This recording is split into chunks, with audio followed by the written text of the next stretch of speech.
Assalamualaikum warahmatullahi wabarakatuh. Di sini saya akan menjelaskan ciri-ciri aswaja. Banyak organisasi Islam di Indonesia yang mengaku mengamalkan aswaja. NU atau Nahdlatul Ulama dari awal berdiri sudah mentasbihkan sebagai organisasi yang pengamal aswaja sampai sekarang. 3 ciri utama aswaja yang diamalkan NU. Pertama, mereka adalah kelompok mayoritas pada setiap masa. Hal ini didasarkan kepada pertanyaan-pertanyaan Rasulullah SAW di atas tentang sawadul azham dan al-jamaah. Kedua, mereka berpegang teguh kepada ajaran Rasulullah SAW dan para sahabatnya, ma'ana alihi wa ashabi. Ketiga, mereka tidak mengkafirkan orang Islam karena sebuah dosa. Imam Al-Tabrani meriwayatkan sebuah hadis, qalu ya Rasulullah wa manis samadu azum. Qala man kana ala ma ana alaih wa ashabi man lam yumari fi dinillah wa man lam yukaffir ahadin min ahdi tauhidi bizambi ghufirolah. Artinya, wahai Rasulullah, siapakah sawadul azham itu? Rasulullah SAW berkata, orang yang berpegang teguh kepada apa yang aku dan sahabatku pegang, orang yang tidak berdebat dalam agama Allah, tidak mengkafirkan seorang pun ahli tauhid karena dosa yang masih bisa diampuni. Hadis riwayat At-Tabrani dalam Al-Musani Al-Kabri.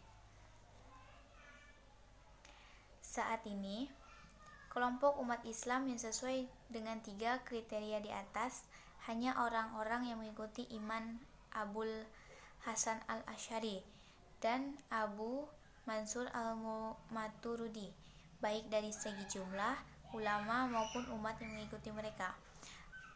Asy'ariyah dan Maturidiyah adalah golongan umat Islam yang mayoritas. Kalau di Indonesia, kelompok yang dimaksud adalah NU. Ciri-ciri spesifik dari aswaja itu telah dirinci secara detail oleh Kiai Haji Syirajuddin Abad dalam bukunya I'tiqad Ahlussunnah wal Jamaah. Yang pertama, iman. Iman ialah mengikrarkan dengan lisan dan membenarkan dengan hati. Iman yang sempurna ialah mengikrarkan dengan lisan, membenarkan dengan hati, dan mengerjakan dengan anggota. 2. Tuhan. Tuhan itu ada, namanya Allah dengan 99 namanya. Yang ketiga, Tuhan memiliki banyak sifat yang disimpulkan dengan perkataan. Tuhan memiliki sifat-sifat jalal, jamal, dan kamal. Yang keempat, sifat yang wajib diketahui oleh orang mukmin yang berbalik berakal adalah sifat 20. Biasa juga dikenal dengan sifat 20. Sebanyak 20 sifat ada baginya dan yang mustahil atau tidak mungkin. Ada baginya. Satu-satunya yang harus ada baginya yaitu wujud, artinya ada. Kalau mustahil tidak ada. Yang kedua, qadim, artinya tidak bermulaan adanya. Kalau mustahil adanya bermulaan. Baka artinya tidak kesudahan adanya, mustahil adanya kesudahan. Mukhalafatul hawadis artinya ia berlainan dengan sekalian makhluk, mustahil ia serupa dengan makhluknya. Qiyamuhu binafsihi artinya ia berdiri sendiri, bukan berdiri di atas yang lain. Mustahil ia berdiri di atas yang lain. Wahdaniyah artinya ia esa, mustahil ia banyak. Kudrat artinya ia kuasa, mustahil ia tidak kuasa. Idarat artinya menentukan sendiri dengan kehendaknya, mustahil ia dipaksa-paksa.